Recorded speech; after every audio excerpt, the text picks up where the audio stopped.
This is a guide on how you can use the finance settings.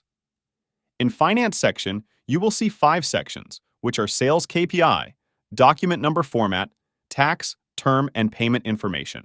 Here's a quick guide on setting up your Sales KPI. Fill in the field for Annual Sales Target.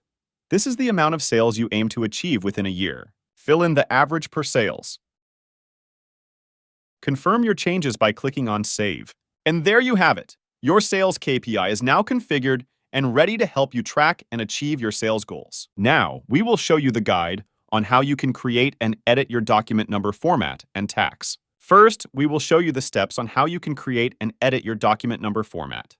Fill in the fields like date, booking, quotation, work order, and invoice format. Once done, confirm it by clicking on Save.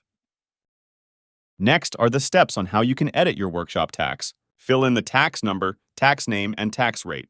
Once done, confirm it by clicking on Save. Lastly, a guide on how you can create and edit your workshop quotation and invoice terms, and also a guide on how you can add your workshop payment information. First, we will show you the steps on how you can create and edit your workshop quotation and invoice terms. Go to Terms section.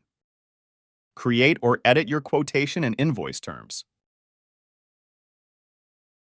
Once done, confirm it by clicking on Save. Next, we will show you the guide on how you can add your workshop payment information. Go to the payment information. Choose your bank and add your bank account number. You can also add your bank QR code. Once done, confirm it by clicking on Save.